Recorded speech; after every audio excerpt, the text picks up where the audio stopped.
Peace, family. It's your brother, Marc Lamont Hill. Welcome to Night School. Once again, we're here on the Marc Lamont Hill official YouTube channel, and every single night, Monday to Thursday at 10:30 p.m., I cover some of the biggest issues going on in the world.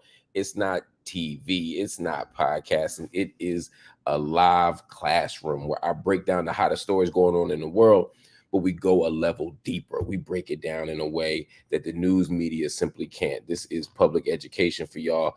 And for me, it's called Night School. And it's so good to see everybody in the building. I'm going to give out a few shout outs to the Marc Lamont Hill official YouTube channel members that are out here.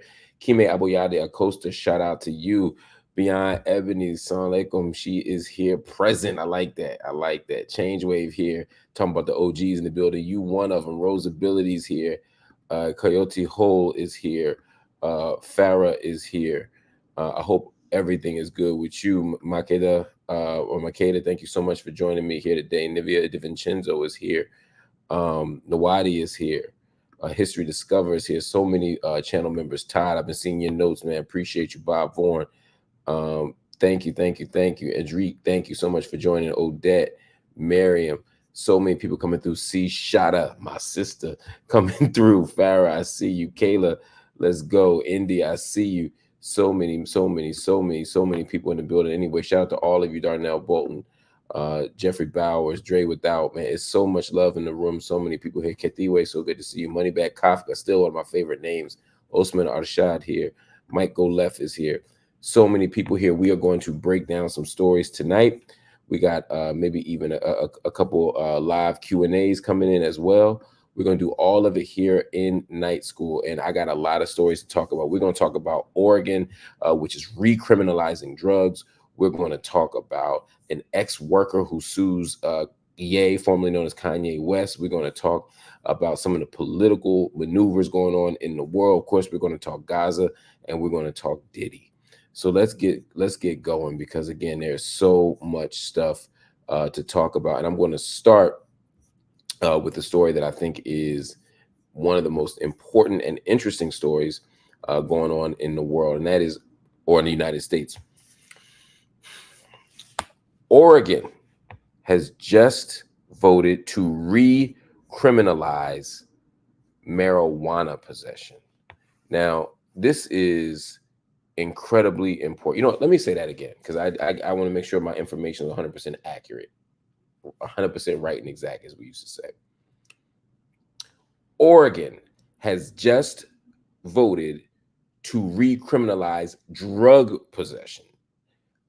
In 2020, Oregon followed the lead of many other people, many other states, certainly the word of activists and the push from activists to decriminalize drugs.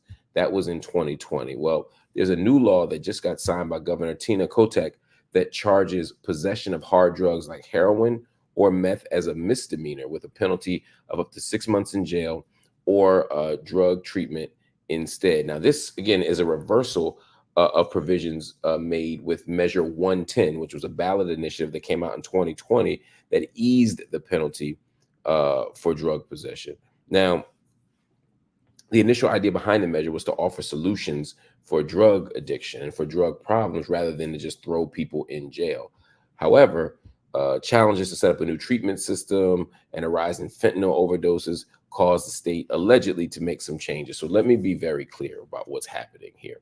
In 2020, we saw a massive overhaul of drug laws, a massive recalibration of our values as a nation, at least our expressed values.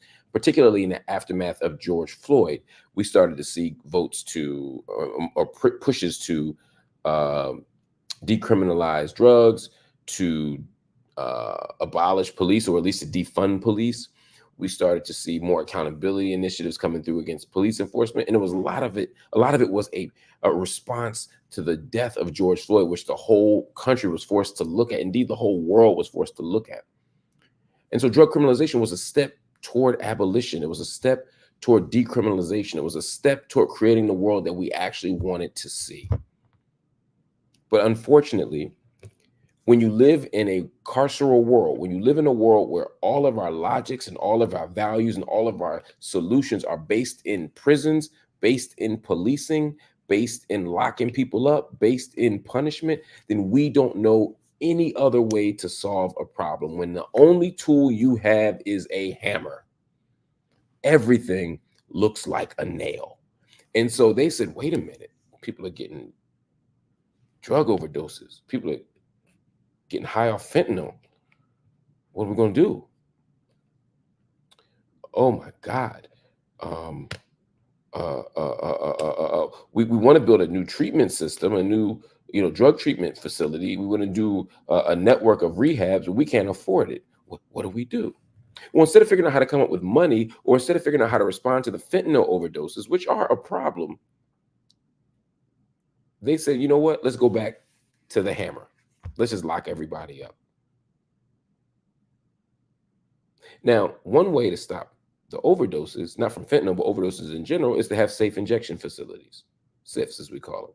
Have places where people can safely inject drugs with oversight, with drug treatment, with rehab counselors, with medical personnel and staff. Because let me tell you something: if somebody's on heroin, they're gonna get their heroin. If somebody getting high, they gonna get high. You can't stop them from doing that by criminalizing it and shaming it. But what you can do, what you can create, is a space and a context where people can actually heal and recover. But instead, Portland, or excuse me, the state of Oregon in general, is going to simply start recriminalizing. And the reason why this is a problem, the reason why this is a crisis, is because it's not just Oregon. It'd be bad enough if it was Oregon, but it's every state is beginning in some ways to have some retrenchment from the progress we made. Now, this is normal. Social justice, racial justice in particular, gender justice, all of these things tend to have 2 steps forward, 1 step back. We're in the 1 step back zone. But when you have Joe Biden as the president, when you have Donald Trump as the potential president in the wings, and the previous president, you have 2 administrations that are pro-police, that are pro-militarization, that are pro-prison, no matter what they say. And when that's the case, you're going to get these kinds of outcomes. So the recriminalization of drugs in Oregon is not just about Oregon. It's about us being mindful and watchful of our situation and recognizing that we are very close to taking some dangerous turns in another direction. All right, let's move on to another story. Here's a story that's also very, very controversial. Wisconsin Governor Tony Evers voted. I can read tonight. I swear to God, I can, but it don't look like it, man. It's been a long day. I've been teaching all day. I gave a lecture at Columbia University tonight. Taught my own class at the Graduate Center today. So if I'm messing up words and not being a TV personality, but more of just a Negro who can't read, just give me some mercy, give me some grace, give me some forbearance. All right, let me start over. Wisconsin governor vetoes anti-LGBTQ bill. The governor of Wisconsin, Tony Evers, vetoed a bill that targeted trans student athletes. The bill is called Bill 377, which would have prevented trans students from competing in sports that do not align with the biological sex assigned at birth. But following the veto, Governor Evers says, I believe this bill fails to comport with our Wisconsin value. We expect our kids to treat each other with kindness, with respect, with empathy, and compassion. And we should be able to expect adults to lead by example. He's made it very clear, the governor, that he intends to veto any bill that attempts to make LGBTQ people feel uncomfortable or unsafe. Now, this is an interesting bill. And this is a tough bill. I agree that we should absolutely veto any legislation that does harm to LGBTQ populations, that treats them as second-class citizens, that undermines their ability to grow and to prosper and to have joy. I still don't understand the sports argument. I need somebody to help me understand the sports argument. I am open to being persuaded. But when I think about trans athletes playing in sports that don't correspond to their biological or birth sex or identity, I I don't know exactly how we can create a context that's fair for everybody. Again, I don't have an answer. What I know for sure is we need to affirm our trans family as full human beings. We need to affirm their gender identity. So not just affirm their humanity, but affirm their gender identity. I'm saying we got to do both of those things. At the same time, we divide sports at a very early age by biology, right? We make it very clear, whether it's track, whether it's basketball, whatever, that after like middle school or certainly after elementary school, we start dividing teams up, boys and girls, because there's a very clear body of evidence, both scientific and anecdotal, that the differences between boys and girls are sufficient. Generally speaking, there are exceptions, but generally speaking, um, that if you didn't divide boys and girls up by track, girls wouldn't win the track meets. They wouldn't be able to compete because of our biological differences. Doesn't mean girls are inferior. Doesn't mean men are superior or boys are superior. It just means that our bodies are different. And so for the trans girl, I affirm her girlness. I affirm her girlhood. I don't want to take anything away from that. I just don't know what to do when the biological identity is, or the biological realities are still kicking in. Sometimes there are hormone blockers and other things that stop those things from happening at the same rate and the same speed. Sometimes there are things that happen early on that can stop the disparity from growing. But oftentimes you have a biological difference. And so when we see the swim situation at University of Pennsylvania, when we see certain um, other sports, track, volleyball, etc., there is a difference that I don't know what to do with. Now, a lot of the times for the last decade or two, this has been a solution in search of a problem. There's one or two trans athletes that want to play these sports, and the state acts like it's a disaster and a crisis, and the Republicans are running around saying, "Oh my God, we got to ban it because the trans people are trying to steal the sports from our girls." And it's never been about protecting girl athletes. It's been about assaulting and harming and shaming trans youth. I don't disagree with that. There is, however, a legitimate problem that we have to talk about, particularly as more and more space is created for trans identities and for trans youth to identify as trans in middle school, in high school, in college. What do you do when the trans woman or the trans girl is able to dominate the entire field in sports? What do you do with that? Is that fair? How is that fair? I don't see that as fair. Again, I don't have a solution. Um,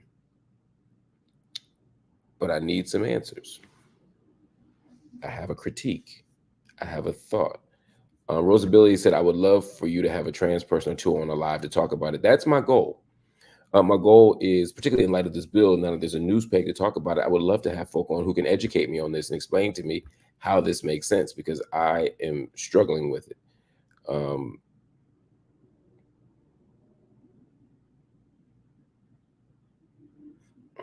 Somebody here said, can you please talk about Israel and Iran policy? I sure will. We do every night. We got a lot of other stuff to talk about as well, but we absolutely will. I appreciate you asking.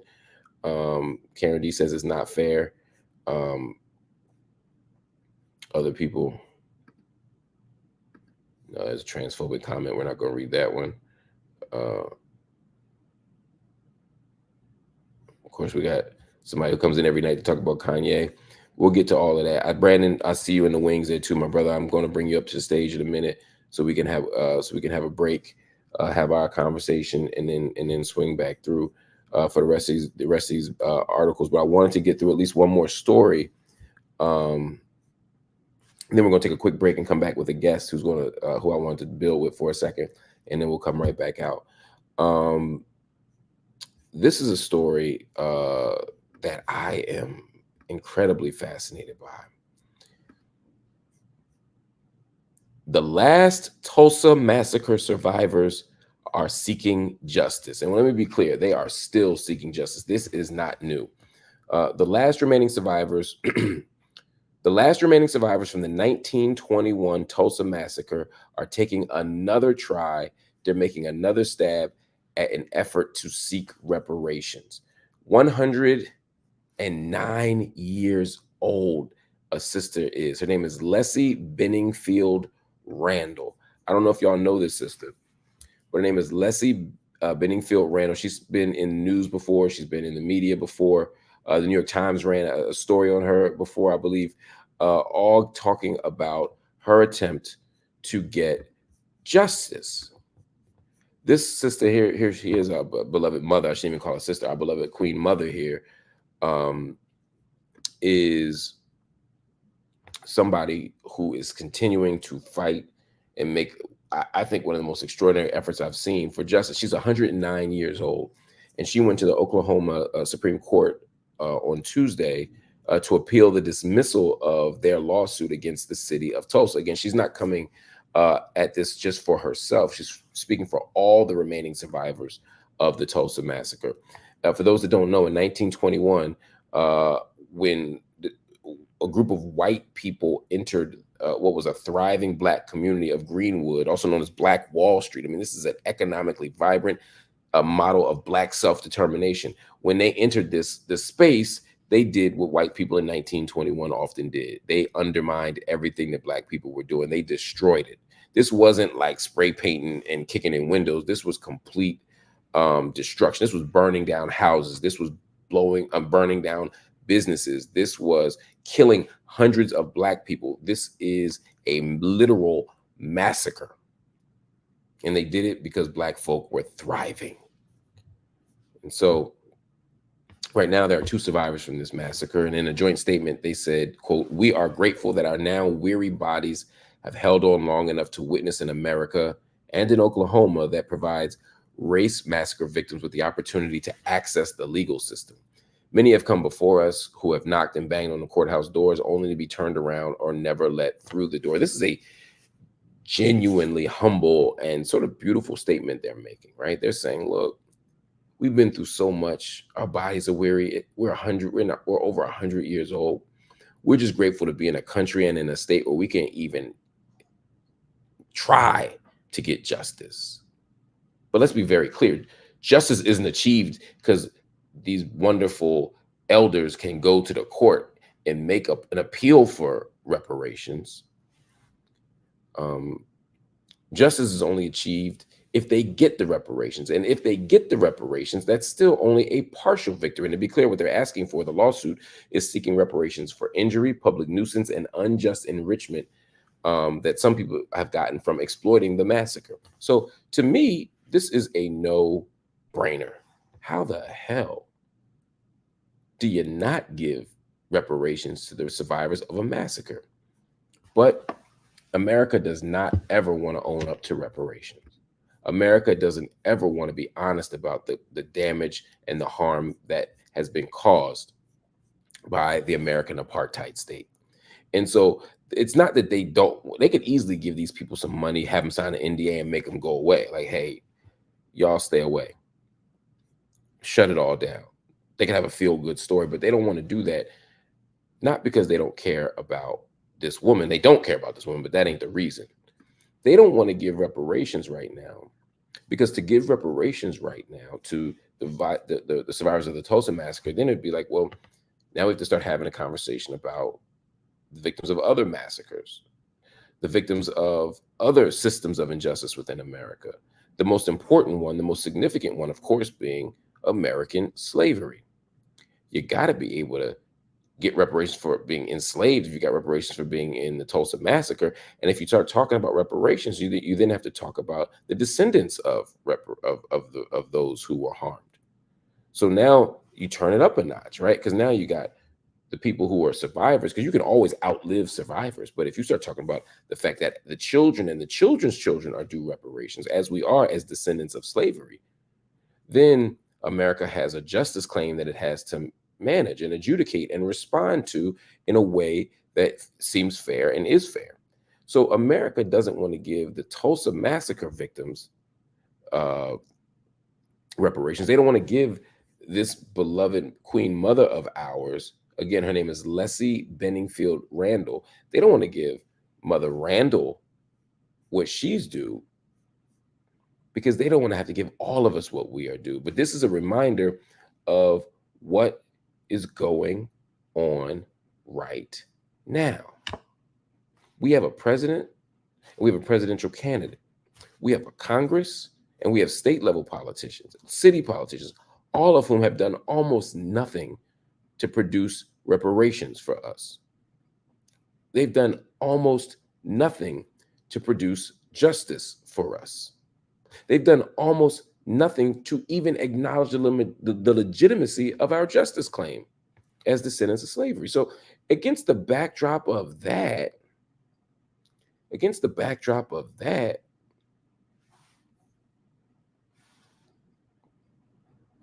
why are we voting so easily for these folks? Why are we donating to campaigns so much? Why are we coming up with platforms for Black freedom, for Black liberation? Why are we doing any of that if we can't get what we're due, which is a repair of the damage that has been done? A repair of the damage that has been done. That's all I gotta say. Everybody, hang with me on Night School. We're gonna take just literally a 60-second break so that I can bring my next guest on, and we're gonna have a conversation. Hang tight with me, y'all.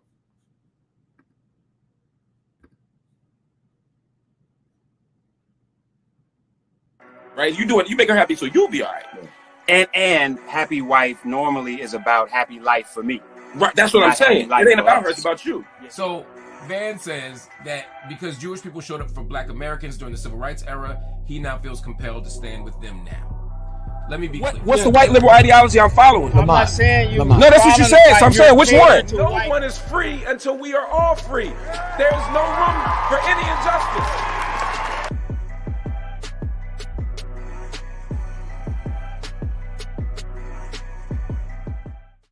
Right? You make her happy, so you'll be all right. And happy wife normally is about happy life for me. Right, that's what I'm saying. It ain't about her, it's about you. So Van says that because Jewish people showed up for Black Americans during the Civil Rights era, he now feels compelled to stand with them now. Let me be clear. What's the white liberal ideology I'm following? I'm not saying you. No, that's what you said. So I'm saying which one? No one is free until we are all free. There's no room for any injustice.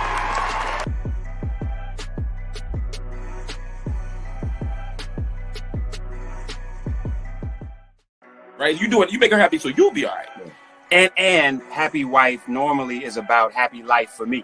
Right, that's what I'm saying. It ain't about her, it's about you. So Van says that because Jewish people showed up for Black Americans during the Civil Rights era, he now feels compelled to stand with them now. Let me be clear. What's the white liberal ideology I'm following? I'm not saying you. No, that's what you said. So I'm saying which one? No one is free until we are all free.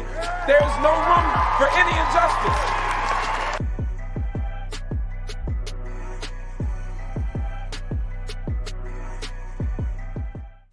Right? You make her happy, so you'll be all right. And happy wife normally is about happy life for me.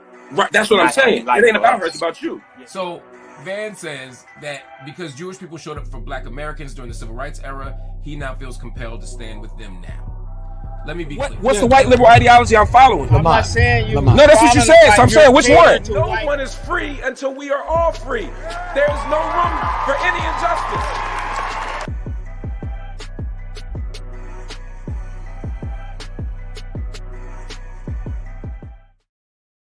Peace, family. I'm back. Sorry for the delay there. Wanted to work out a tech issue as we bring on someone else who is coming to the stage. Brandon, can you hear me? Let me see if I can get Brandon. Yeah, can you hear me? Now I can. Yep. All right. What's Brandon, up? Greetings, my brother. This is Brandon Tucker.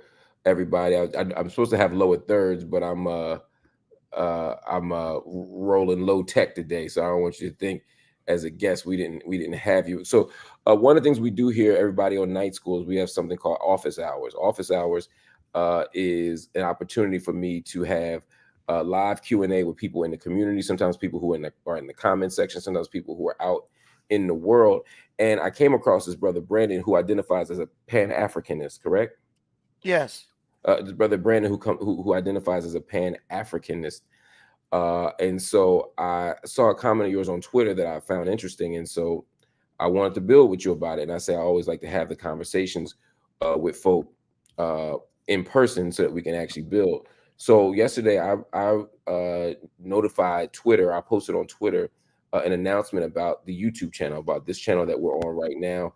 And specifically, I want to bring people into night school, which is my daily program. And so I put this post up that said, join the Marc Lamont Hill official YouTube channel, support independent media. And you responded by saying, sorry, Marc Lamont Hill, the Democrats already have a House Negro.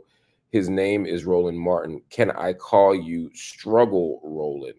And I was like, wow, that's a lot there.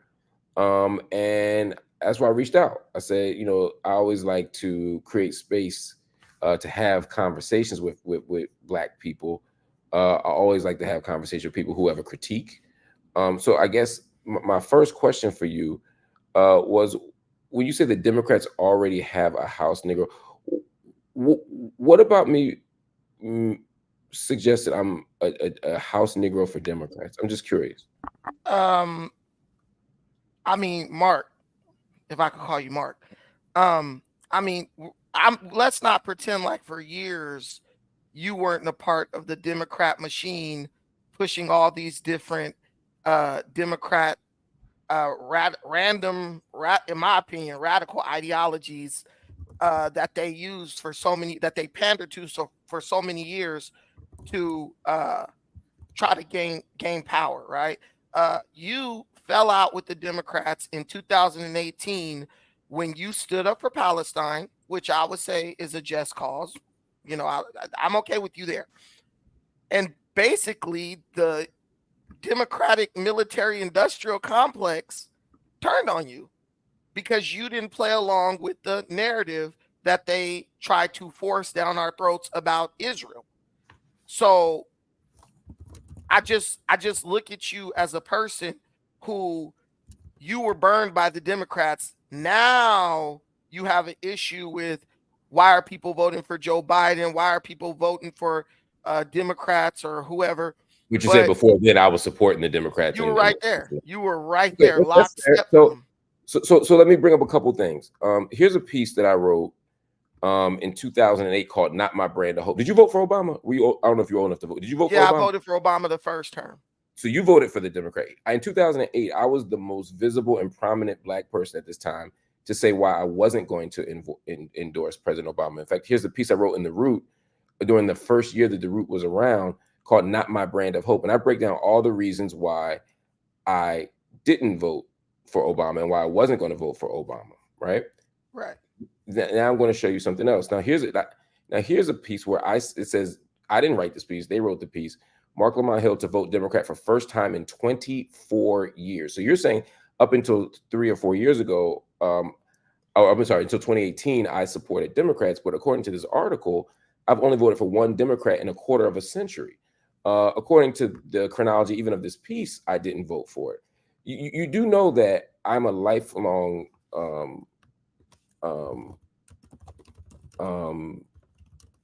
Green Party member. Did you know that? I didn't know you were a lifelong Green Party member. I really make I make no separation between the Green Party and the Democrat Party. It's really the same thing. It's just Democrats by another name. Me, I'm a very straight shooter. How so? Well, let's just be clear though. You were saying that I was a shill for the Democratic Party, and I'm showing you. Here's another piece of me in not voting for Hillary Clinton in 2018. Would you at least, to move forward, would you at least be able to concede that you were wrong, that I keep supporting? No, I'm not going to concede that I was wrong, because let me ask a question before you say no. Okay. You said that I consistently endorsed Democratic Party candidates, and I've never endorsed a Democratic Party candidate. You've consistently endorsed radical liberal policies. Anybody can go listen to Green Party presidential candidate Ralph Nader. He has a podcast. The guy is a Democrat, just a different label. He's a radical liberal, Trump deranged, just like every liberal that you listen to. Ralph Nader's not a member of the Green Party, though, brother. What party is he in? I don't know, but he's not a member of the Green Party. Okay. He's been a member of the Green Party in 20 years. But when he was running for president, who did he run under?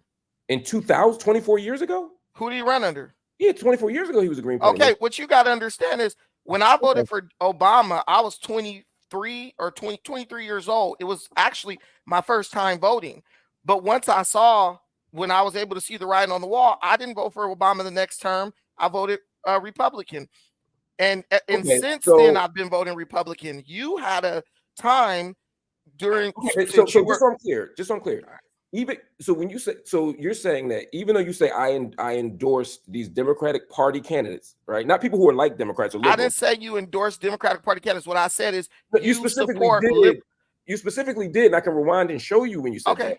Okay. But you now acknowledge that I don't, right? You acknowledge that, right? You were not a member. You never voted Democrat. You were a member of the Green Party. Yes. And and you can acknowledge that I said that I make no separation between the Green Party and the Democrat Party, because when you actually did do the digging into the Green Party, would be a legitimate. So does the Democratic Party? You said the Democratic Party supports the military-industrial complex, right? Of course they do. How does in what way does the Green Party support the military-industrial? Do you hear? In what way does the Green Party support the military-industrial complex? Give me an example. Yeah. Show me. No. I want you to give me an example. Okay. I will be honest with you. I don't look at the Green Party's policies concerning Ukraine and all that stuff. I mostly focus on like Democrat, Republican parties that actually have a chance to win and hold the seat of power. So the Green Party is to me, the Green Party is like someone saying, I vote independent. So let me ask you a different question then. Do you feel like you know enough about the Green Party to critique their policies? Yes, I do, because I've listened. So if you do, then my question would be, give me an example of since you say because the reason I'm saying this is because you say I fell out with the Democratic Party over the military-industrial complex. But then when I say, well, I'm a Green Party member, you say they're the same. And I say, well, the Green Party doesn't support the military-industrial complex. And you say, well, I don't know enough to have that conversation. So let's talk about a different issue. The Democratic Party supports.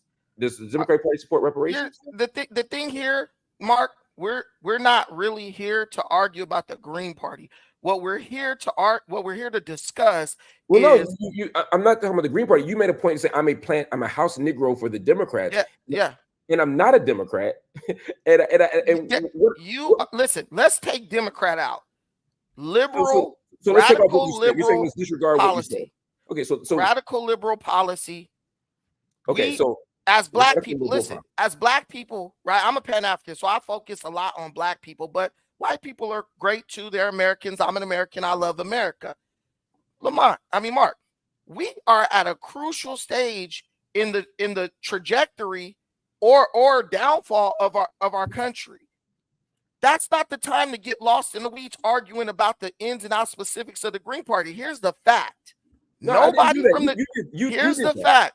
Here's the fact. No one from the Green Party is ever going to be president. Let's be men and let's talk like men about things that matter. Here's another fact. Palestine ain't got nothing to do. Palestine has nothing to do. Hold on, let me pause you for a minute. I'll let you finish. But you're misrepresenting the conversation. The reason why I'm calling you I only brought the Green Party up as a direct challenge to the unfactual statement you made that I have endorsed and been a member of the Democratic Party. In fact, you specifically said that I fell out with the Democratic Party in 2018, which is untrue. So I only brought the Green Party up as a contradiction of that. But we can move on to the point that you're making. So you say that as a what part of the Republican Party supports a Pan-African vision? No part of the Republican Party has to support a Pan-African. That's the whole point. The party doesn't even matter. The policies are what's important. See, when you say what policy? Let me make a point. When you say what part of the Republican Party supports Pan-African, you are from that school of thought where you believe that the only way you can relate to or communicate politics to African American people is through fear mongering. You, Roland Martin, you guys are all in the same. You guys are all in the same contract. Hold on. What did I say? Let's talk about policy. No. Hold on. What did I say to suggest fear mongering? We're all Americans. I'm going to pause you again. What did I say that implied fear mongering? You said what part of the Republican Party supports Pan-African as if Pan-Africanism. Hold on. You said you're a Pan-Africanist and you vote Republican. I'm asking what's wrong? No. Hold on. I'm not saying anything's wrong with it. I was asking you to explain why you made the choice. I'm just asking you to explain the policy. Yes, I am a conservative. I have conservative values. Just like every single black person in America, I was raised on conservative values. but also I have a brain which I can use so that I don't make decisions emotionally. I make decisions based on what's best for me and my people. Like you're all championed out for Palestine. That's not a that's an emotional thing. Palestine has nothing to do with the black experience in America. You're a Can I ask black you a question man. about that? Can I ask you a You're a question about black that? man. Let me finish my point. Okay. You're a black man who had a very prominent and powerful platform. You sacrificed that to talk about Palestine when no Palestinian anywhere will sacrifice anything for you. So when you lose your platform, who loses a piece on the chessboard? Not Palestine, African American people. Okay, so you're saying you're primarily exclusively focused on the issues of black people in America. First, I'm focused on issues of African Americans because I am African American and we're in a bad place politically. Second, I am focused on the issues concerning all Americans overall because I am an American. Right, Whether that be white right, Americans, Asian Americans, or so do whatever. one more thing for me. Define Pan-Africanism for me. Pan-Africanism is the belief that all black people around the globe should come together politically, spiritually, many might argue, and economically. Okay. Just if you're black, no matter where you are on the globe, you should be of the mind that in a mindset that favors the collective progress of black people. Fair enough. So I only have 2 minutes left, but I want to just get this. Okay.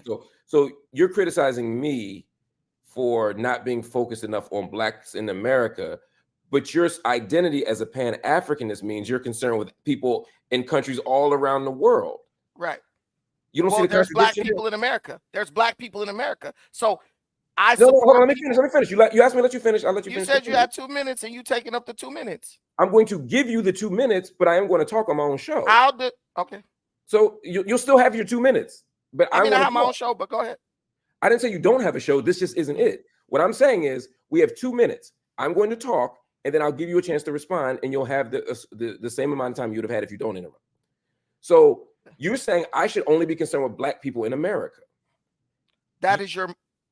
You, however, are concerned with people outside of America if you identify as a Pan-Africanist. That is inherently a contradiction. The next thing, I'll let you finish this. Let me respond. Let me make the point before you respond. The fundamental premise that you had here, though, is that I prioritize Palestine and don't deal with black people in America. I've written 8 books. 7 of them are about black people in America.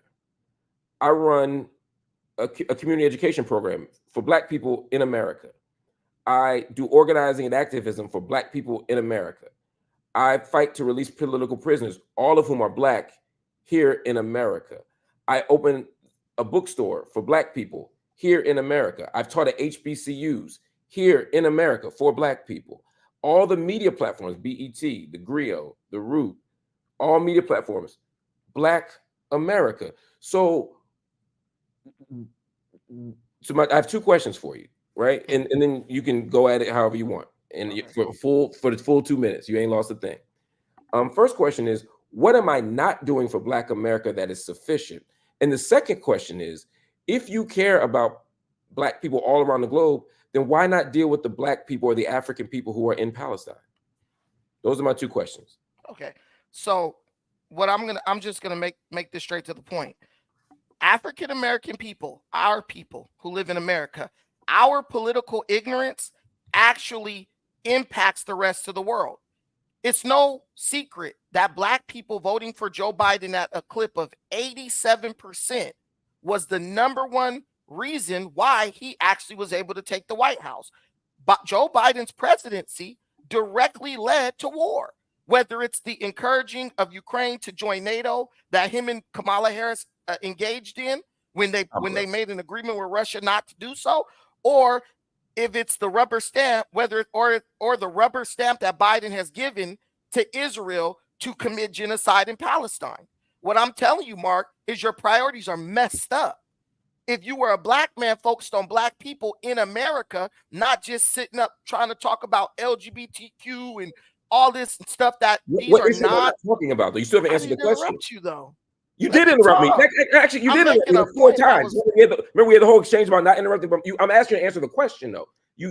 I've asked you 3 questions. You've answered one of them. Mark, I'm making a point here because we're lost in the weeds. What I'm telling you is you're so concerned about non-issues that the people, your people who really need direction, black political ignorance, is not only killing America, it's killing the rest of the globe.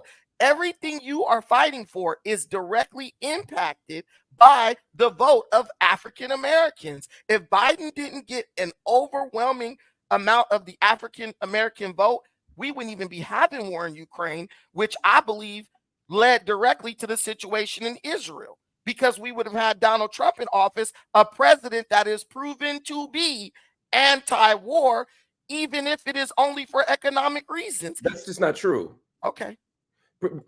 Donald Trump specifically said that if he had been president, he also would have told Netanyahu to do what he's doing in Gaza. So how will we not be in the same situation? The United States cut UNRWA under Biden.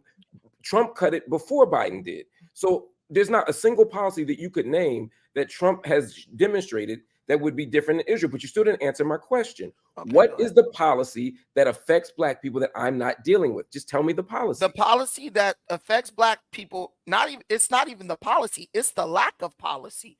You're not talking about you're not explaining to black people with your great political mind. Hey, listen, this is what, as a group, if you want the prize behind door number 1, this is what you need to do. You don't engage with our people on that level. You mean like political education, political leadership type stuff? Politically educate your people. Gotcha. A lot of people listen to you. You have a big platform. You're teaching me here now. I wrote 2 books on this topic, giving political education to black people. Did you read either of them? Mark, I haven't read any of your books. So is it possible that everything you're saying I don't do is in those books? Do you talk about it on your platform? Yes. Every single night we do this. In fact, right before you came on, I was talking about reparations. You talked about reparations. That's a whole nother conversation. Reparations is not the most important thing for African Americans right now. Reparations is something that's so far, it's way long term, and it'll probably never happen. My point is, how many times have you watched my platform? I've watched you a couple of times, and you do the same thing. You talk about things that are non-issues. So I'm just going to say, after 20 years of doing this, if you've never read any of the books, any of the articles, and you've only watched the videos maybe once or twice by your definition, if you didn't even know that I was a Green Party member and you thought I was a Democrat, then maybe you don't know enough about me to have an informed critique. That's all I would say. But let me ask you a question. But now answer my other question, though, the Palestine question. Did you know that there were Africans in Palestine? I know there's African people in Palestine. So then, if you care about Africans everywhere in the globe, why don't you care about the ones in Palestine? What I am doing is I'm addressing the root of the issue. One of the reasons why African people have to be in Palestine is because the continent of Africa is continuously robbed and stripped of its resources and is purposely underdeveloped, which causes an economic vacuum where Africans have to leave that's not how Africans got into Palestine. That's not how they got there, but that's why Africans have to stay there. They could leave and go back to their continent. That's not true either. Okay. That's just factually untrue. I think you're confusing Africans in Palestine with Africans in Israel, because I think you're right. If you're talking about the asylum seekers in Israel, that might be true. But I'm talking about the Africans in Palestine. I mean, let's keep it a buck. It's all Israel. That's the political No, that's not true. That's illegal. That's not true. Okay. Let me ask you one more question. Well, that's fine. So, brother, thank you for coming on. I really appreciate the conversation. I appreciate the clarity. Okay, no problem. Yeah, thank you. You're welcome to come back anytime. All right, thank you. All right, y'all. Let's move on to the next thing. Let's see here. There's a couple other things I want to talk about. Look, we're trying new stuff. We might do it again. We might not. But we gotta see what happens, man. But what I have found is that people are quick to offer critiques, and people are quick to talk shit, really, right? But when you press them on like details or facts or information, they don't have any, right? So it's easy to call somebody a house Negro for the Democrats, but then when you say, well, I'm not a Democrat, Well, that's not the point. Green Party's the same thing. Are they? I don't think anybody would say that. But even if they are the same thing, how? Well, I don't really know their platform. Well, then maybe you shouldn't say this. You know, I don't know. Just thoughts. Anyway, let's move on because I want to talk about another story here. This one we're gonna move a little bit to the I won't say the lighter realm, but it's certainly an interesting conversation. Last night, Iowa defeated LSU in basketball, and there were a lot of people who watched that game. In fact, it was a record-setting game. It was the largest, the most widely watched women's basketball game ever. And it was a barn burner. It was amazing. I was excited to see it. I watched every minute of it. I'm a Caitlin Clark fan. I'm an Angel Reese fan. So for me, it was a very easy game to watch and a very easy game to cheer for. But at the end of the game, obviously Iowa won. The LSU women who are champions, they're defending national champions, were upset. They cried. Some of them, some were angry. And some people pushed and pressed Angel Reese, who last year was the one with her hand in the air pointing to her ring at Caitlin Clark. She was one of the people who was demonized, and they made LSU kind of the bad girls of sports, right? The devil debutantes, some people called them. I mean, these sisters went through a lot. And Angel Reese, in some ways, embraced the idea of being the villain. She, in some ways, embraced the idea of being, the I don't use the gender term, the bad guy, right? Well, Emmanuel Acho, the former NFL player, had some thoughts on it that I thought were interesting that I wanted to get your take on. Because here's what he said about Angel Reese. Here's what he said about the fact that she was upset and then she cried after the game. Here's what he said. So that was Emmanuel Acho, who, often says some of the more controversial things on sports media. He often says things that I disagree with. He often says things that I think border, honestly, on trolling. Tonight, though, tonight I thought he was wrong, but I don't think he was trolling. I think he was arguing something that misses the point. Let's start with everything that he said. First, he said, I'm going to give you a race-neutral, gender-neutral take. There is no such thing. There's no such thing as a race-neutral, gender-neutral take. Not in this. I mean, are there moments where you can do that? Sure. Right? When I say, I support Caitlin Clark, or I think Caitlin Clark is the best, or not the best, the most spectacular player I've seen in recent years, I'm not basing it on her race. I'm not saying it because she's white. And I don't think it's not true simply because she's white any more than it would be true because she's white, right? It's just the fact that I think she's a hell of a ball player and extremely talented, extremely skilled. So we can have conversations that aren't bound up in race and gender. But when you start talking about how a Black woman athlete is treated in public, or how a white woman athlete is treated in public, those things are absolutely bound up in race and gender. First of all, let's talk about how she got the bullseye on her back. It wasn't because Angel Reese walked up to the podium and said, "Hey y'all, I want y'all to hate on me or hate me." Angel Reese got a bullseye last year because she was talking trash to Caitlin Clark at a moment where Caitlin Clark was also talking trash. Caitlin Clark was doing the face John before Angel Reese responded. Caitlin Clark was a white girl shooting threes from the half court mark damn near, and America fell in love because we love a good white hero. Again, I think Caitlin Clark is a phenom. Caitlin Clark might be one of my favorite basketball players on the planet right now. Male, female, college, pros, high school, whatever. I love Caitlin Clark. But the point is, she is a white girl playing a sport, and when a white girl is dominating a sport, or when a white male is dominating a sport, white America eats it up. They need Tim Tebow to be a superstar, even though he wasn't that talented, right? They love a white hero. They talk about Serena Williams and Anna Kournikova having a rivalry when Serena Williams had all the titles and all the victories. That ain't no rivalry, but they need a white hero. And if you have a white hero, you know what else you have? You have a black villain.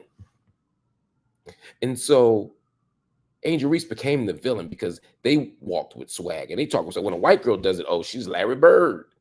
Oh, that white girl can talk trash. Oh, she's just as good as them black girls. It was seen as a badge of honor that she was talking heavy. But when Angel Reese responds the same way and she talks back and the white girl's in tears and she's like, yo, we won, then all of a sudden you made a white girl cry.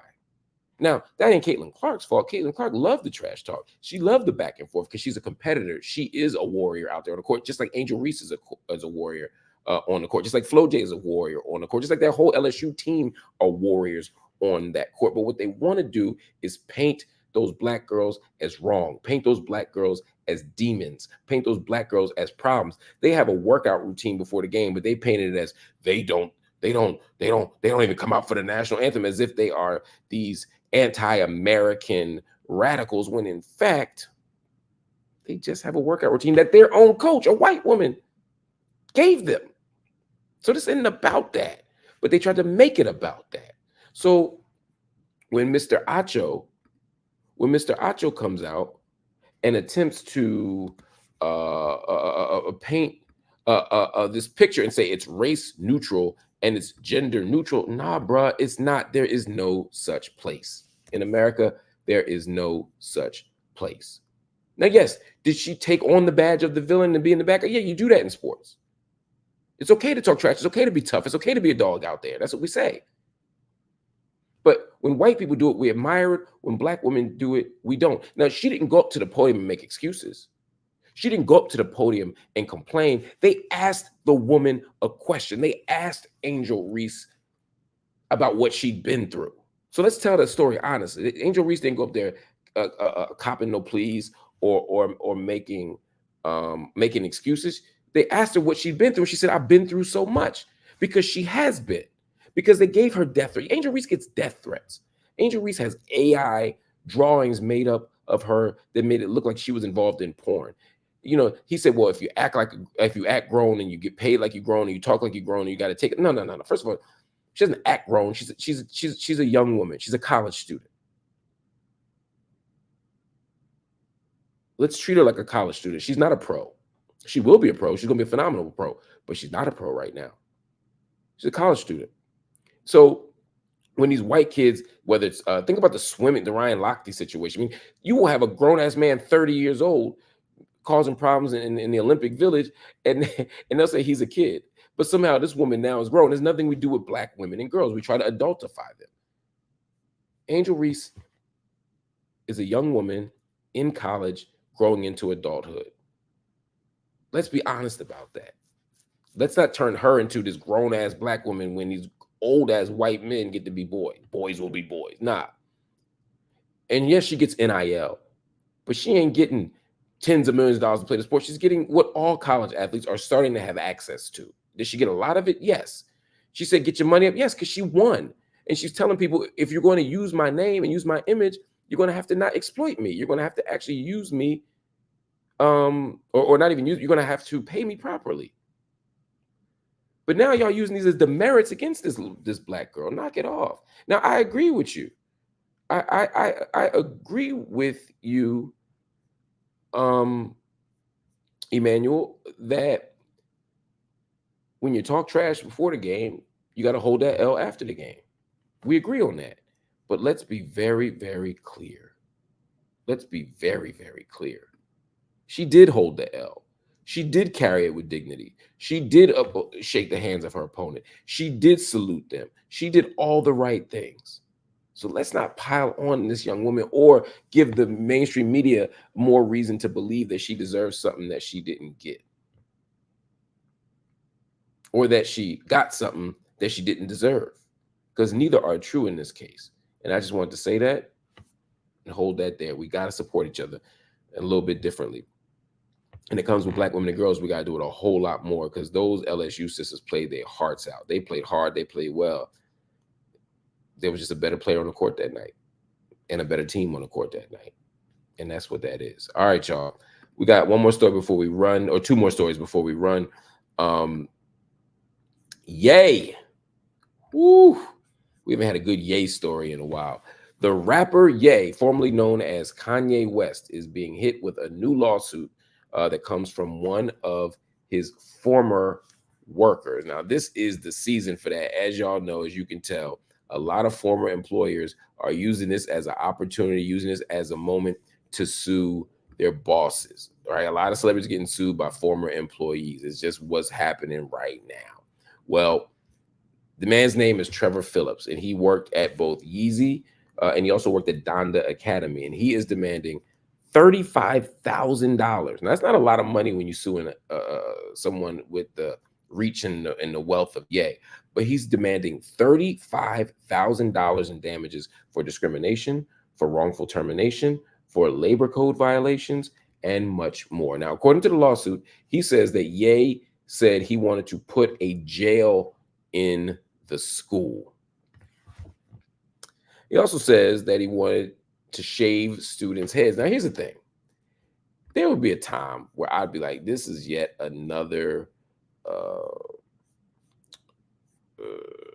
crazy, deranged employee who is simply coming forward to get a quick buck. Now, if you're getting a quick buck off, I mean, $35,000 is so low. Maybe you figure the lawyers just throw you $35 so he ain't got to go to court. And that's possible. But it also wouldn't shock me if Kanye said that he wanted a jail in the school. That wouldn't shock me at all. In fact, if I were betting money, I would say I probably believe that Ye did say he wanted a jail in school. What am I basing that on? On things that Ye has said. Now, was Ye joking? Was it playful? I've worked in schools a long time. There are plenty of teachers who say that. Should Ye be sued for this? No, I don't think Ye should be sued for this. But it's interesting. Also saying he wants to shave students' head. Kanye often has these ideas that are like warped or confusing or out of left field, and saying you want to shave the kids' heads. That's weird. Again, what I don't get is why you want to sue him for that. If Ye said, I think I'm gonna shave these kids' heads. Now, if he shaved the kid's head, there should be some suing going on. If a kid's head gets shaved, there should be a whole lot of stuff happening. If I come home and one of my kids' heads is shaved, I don't care if it's Kanye or Jesus. I don't want my kid's head shaved. So it's gonna be a problem. It's gonna be some furniture moving, number one. There's gonna be some suing, number two, one or the other. Or both. But I don't quite understand the lawsuit. But the lawsuit also accuses Ye of saying anti-Semitic remarks. Now, Trevor Phillips, to my knowledge, is not Jewish. That's not to say that he should have to hear anti-Semitic remarks. No one should have to hear anti-Semitic remarks. But again, this could be one of those situations where the person is just reaching for money. It's fascinating. They say Ye also said he only wants to date white women. Again, do I think you should date white women? Kanye, I don't have an investment in who you date. Should you go around telling your employees you only want to date white women? Seems a little unprofessional. But none of this seems to rise to the level of a lawsuit to me. I don't get, based on this, any of this, why there's a lawsuit happening. He says, though, that Ye also threatens to punch him. Ye was threatening to punch him. Now, that's different. If your boss is walking around threatening to punch you, that is a problem. Now, this is the latest lawsuit against the rapper, as another former employee from the school sued Ye for poor work conditions and saying that the classrooms had empty windows because Ye, quote, doesn't like glass. There's a lot of weird shit that seems to accompany the Kanye experience. And I'm not surprised that Kanye is being sued, because this is a perfect opportunity. This is a perfect moment to sue Kanye. He's unpopular in a lot of people's minds. He is very popular among his fans, but I'm just saying there's a lot of people who don't like Ye. They think he's economically vulnerable. And a lot of times as a celebrity, if I sue you for $35,000 or $50,000 or $100,000, if you have millions of dollars or tens of millions or hundreds of millions, you're not going to spend $100,000 to fight a case to save $50,000. And so what happens is a lot of celebrities end up giving up these checks, not because they're guilty, but because they just don't want the hassle. At the same time, yep, somebody took the word, Rolando, you took the words right, Rolando, excuse me, you took the words right out of my mouth, right? There was a lot of weirdo behavior at Donda Academy, based on people who were there, who I know were there, based on people who witnessed it firsthand. There was a lot of weird shit happening at Donda Academy. So I don't doubt that. So I'm not going to say who's right, who's wrong in the situation, but what I will say is Kanye is about to probably face a series of lawsuits in the same way that a lot of celebrities right now are facing a series of lawsuits. But the one lesson from this for me is, based on everybody who's suing Donda Academy and all the people who talk about it, Kanye don't need to run a school. That Donda Academy situation was a complete debacle, a complete failure. For whatever reason you think it was a failure, it was a failure. So hopefully he doesn't do that anymore. Hopefully these lawsuits stop. And then the people who are suing them, if they're telling the truth, I hope they get justice. If they're not, I hope they get shut down. We never want anybody to get sued for something they didn't do. All right, y'all, it's time for another Diddy update. It's time for another Diddy update. I'm going to make a quick change here because, since we live and everything, I like to be accurate, because we're going to just call it a Diddy update for now. Okay. First of all, there has been speculation that Diddy is partially engaging in the problems that, let me put it differently, because I'm not getting sued and I don't want no problems with nobody, man. You know what I'm saying? I don't want that smoke with nobody. I'm here to just tell the news, man, and break shit down. I don't want no problems. I'll just say this.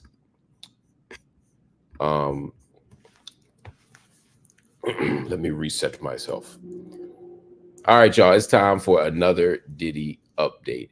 A lot of buzz has been brewing on the internet, suggesting that Diddy might actually be a paid informant or some kind of a confidential informant to the feds or to the New York police.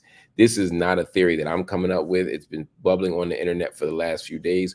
One of the people who has said that has been Gene Deal. Gene Deal has speculated, and you can watch it on his million interviews on YouTube. He has speculated very loudly that Diddy might be engaged in some kind of informant relationship to law enforcement, which could explain some of the things that are happening to him. And then more recently, this conversation came up on Fox News, where they asked a very similar question. I know that's Charlemagne right there. This is not a case of mistaken identity. This is from Fox News, and there was a transition I think they were making from one image to the next. It's just where we stuck. But I want to show you the conversation, the very quick conversation that they had about Diddy that gets at this. Joining me now, host of Takedown with Chris Hansen, Chris Hansen. So now we have two people come out saying that Diddy was talking to the feds. Do you think that's true? Whether it's true or not, and he might have been cooperative in some way, shape, or form, you don't get away with human trafficking unless you give up John Gotti or something like that. And that's not what happened here. I can tell you, Jesse, that this investigation has been going on for a long time, very closely held by HSI, so much so that even some of the agents on the raid a week ago today didn't know whose house they were raiding until they got there. That's how closely held this investigation. Wow, because there could have been a tip. Absolutely. And there are allegations. So this is interesting information, right? And this is important. The idea that Diddy was a confidential informant has come up because people keep saying the feds raided the house, the feds broke in, the Homeland Security is there, and somehow he ain't get arrested. He must be snitching. Like my man said, if you're giving up information to the feds, oh, you'll get a nice break. That's the whole point of snitching, right? you'll get a nice break. You can probably sell some dope. You can commit wire fraud. You can gamble. You can probably have an illegal, all kinds of illegal operations going on. But what you can't do is traffic human beings. So if Diddy got off of for committing a crime, it wasn't that. And that seems to be what they're investigating him for. That's what the allegations are that he's being investigated for. I don't know for certain, but that's what they're saying. So this idea that Diddy is an informant is a dangerous one. And, if you come up in the streets, you don't want people to call you a snitch if you're not one. You don't want people to call you a snitch, period. And so I'm not willing to buy into this narrative that Diddy is an informant. But this is one of those narratives that is spread. What is more likely is that the feds are building a case. The feds are building a case. And because Diddy has not been arrested does not mean that he won't be arrested. On top of that, speaking of snitching, there are other people who say that they are willing to snitch. Again, I mentioned Gene Deal. Gene Deal has been given interview after interview after interview about Diddy on all kinds of platforms, giving lots of interesting information, telling amazing stories. And he's saying, look, he's ready to snitch. Now, he didn't use the word snitch, but what he said is he would be okay taking the stand against Diddy, especially with regard to Diddy's relationship with the late Kim Porter. So not only do you have people who are saying that Diddy's a snitch, which is, I don't think, true, but you got people saying that they're willing to tell. They're willing to go on the stand. And this is an important moment because there was a time 20 years ago where people wouldn't be taking the stand against popular and powerful rappers. And they certainly wouldn't be publicly promising they would. You might see people who are ratting behind the scenes. You might see people who are willing to take the stand if they're going to get out of a crime themselves. But to just take the stand to testify, that's something new. I'm not saying Gene Deal is wrong. Let me be very clear. I'm not saying that. What I'm saying is that this means, again, that they're building a case, because not only does Diddy now have less armor of protection around him, because one of the allegations is that he's paying off security, that he's paying off law enforcement, because his head of security was the same as Michael Jackson's head of security, and that means that he's powerful and resourceful and knows all kinds of stuff. And if that's the case, he might be able to do this, but we don't know. What we know for sure is that the feds are closing in. I'm not saying Diddy's innocent. I'm not saying Diddy's guilty. All I'm saying is that the law enforcement infrastructure in America is very clear. It's very transparent. It's very obvious what's happening here. And that is that they have built a case, that they're shifting public opinion about Diddy. Not that they need to do that. Whatever they look for when they rate it is there. And then we also know that there are other people who have a lot of information. In addition to his former bodyguards who didn't sign an I don't believe Gene Deal signed an NDA, which is why I think he's able to do this. But on top of that, people believe, including Gene Deal has said this himself, that Cassie is willing to testify if she is subpoenaed. So when you have all of that, it means that, at a moment where the only way Diddy could possibly get free is if nobody comes forward, you got a lot of people and a lot of moving parts happening. Let's recap some of them. Homeland Security was involved in the Fed's raid on Diddy's LA and Miami homes in connection to sex trafficking allegations. Then you got Brendan Paul, the man who was alleged to be his drug mule. He got arrested with drug possession. Why? Let me not say why, but what we know is in Lil Rod or Rodney Jones's sexual assault civil case against Diddy that was filed last month, he named Brendan Paul as the drug mule, and suddenly the man who was named as a drug mule, who we never heard before, gets arrested on Diddy's, or after getting off of Diddy's private jet to Miami Opa-locka Airport, where we saw Diddy.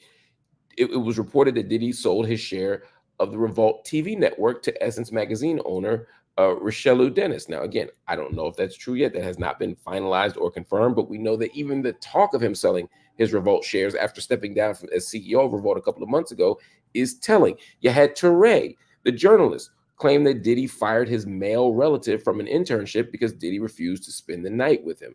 The feds issued subpoenas for Diddy's private charter jet, commercial airlines, phone providers, computer companies so that they could find out who flew on his planes, when and where. When the feds want to know who's on your plane, when and where, they're trying to figure out something about trafficking, whether it's drug trafficking, human trafficking, something. Again, doesn't mean he's innocent, doesn't mean he's guilty, but it means the feds are looking for something. And then just yesterday, I'll be sure, the R&B singer, also the biological father of Sean Diddy Combs' stepson, Quincy, strongly implied that Diddy was responsible for his 2022 coma, and he has previously suggested that Diddy was responsible for Kim Porter's death. Again, not saying it's true, not saying it's not true, but what we know for sure is that there is a heavy body of information. There is a heavy amount of what do you want to call it? There's a lot of evidence. There's a lot of people. There's a lot of people who are now stepping forward, and you're starting to hear more and more celebrities say that they don't rock with him or that they do, but a lot more say they don't than they do than ever before. This is a mess, and it's one that probably will end with Diddy in court. I'm not saying he's going to prison, but I'm saying he's probably going to have to rumble a case. And all I can say is I hope and I pray that justice prevails. Anyway, y'all, that is Night School for the night. I want to thank y'all for watching. I want to shout out some people here before we go. And then next up, of course, is our Gaza update that will be right here on the channel in literally 1 minute after we wrap this one up. But I want to shout out some people literally fake. Thank you for joining the channel, becoming a member. We appreciate you. Moneybag Kafka, we love and appreciate you as always. Can we talk about what's happening to West Papuans or Papuans? I've seen some horrifying videos. I would love to. Not my area of expertise, not my ministry, but here's what we'll do. We'll bring on somebody who does have it, because that's the point of Night School. Sometimes we need a guest lecture. And when the guest lecture comes, that's what we'll do. We'll break it down. C. Shada said, for the hustle fund. I love you for saying that. Yo, I appreciate you, Queen. Yo, thank you so much for the generous donation. Thank you for the love, y'all. Rizelle Washington, he said, you got to say office hours. Like, my office hours, 9 to 5. I think that's the vibes, right? Melanie Mary, thank you. Brandon is the Pan-African DJ Academic. Yo, y'all be coming up with the wildest titles and names, yo. Jazz LP, thank you so much. She said, for the hustle for the so-called house Negro for Palestine, which includes Afro-Palestine. Yo, I just want to say, I'm glad I got thick skin, yo, because people be saying all kinds of stuff. I will say this, though. The brother, Brandon, who was just on debating with me, talking to me, he not only made a generous donation, but he left a comment. He said, Mark, it's time to get serious about our people's political decision-making. As a collective, our political ignorance is hurting more than just our community. It's hurting the world. Wow. Black people's ignorance is hurting the world. That's a hell of a claim. He said, Biden out, Trump in. Well, that comment speaks for itself, so I'm going to just leave it right there.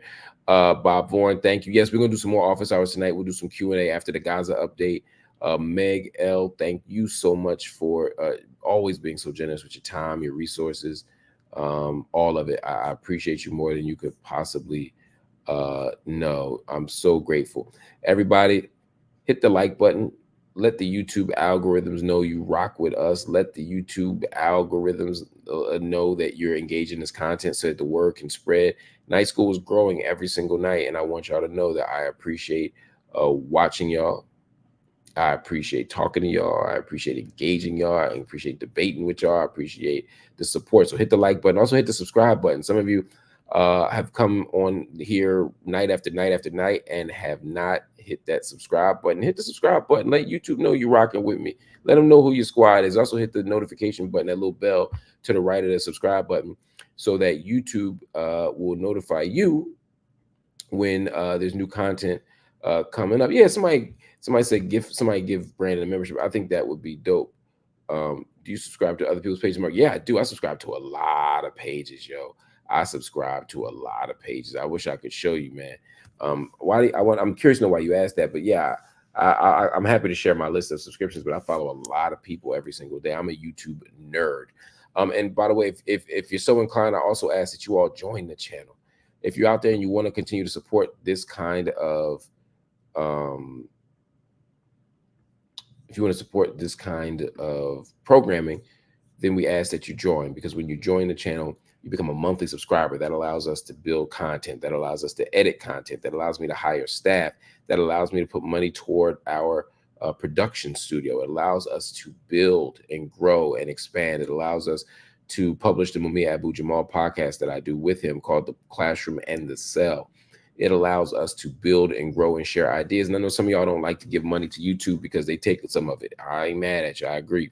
You can always go to Cash App. Go right to Cash App, MLHTV. Right now, we have enough people watching that we could literally pay our bills for the week if everybody who watched just gave $4, just $4, like Ric Flair for the Four Horsemen, $4. If everybody watching right now just sent $4 to Cash App, we'd be able to pay our bills for the week, and we'd be grateful. But if you don't have $4, you only have $3, $2, or $1, please send that. If you don't have no dollars, we still love you. Just hit the like button and hit the subscribe button and keep watching the content. Everybody hang right here. It's 12 after the hour. In 3 minutes, we'll be right back up with the Gaza update. Stay right here. We'll talk to you soon. Love y'all. Peace.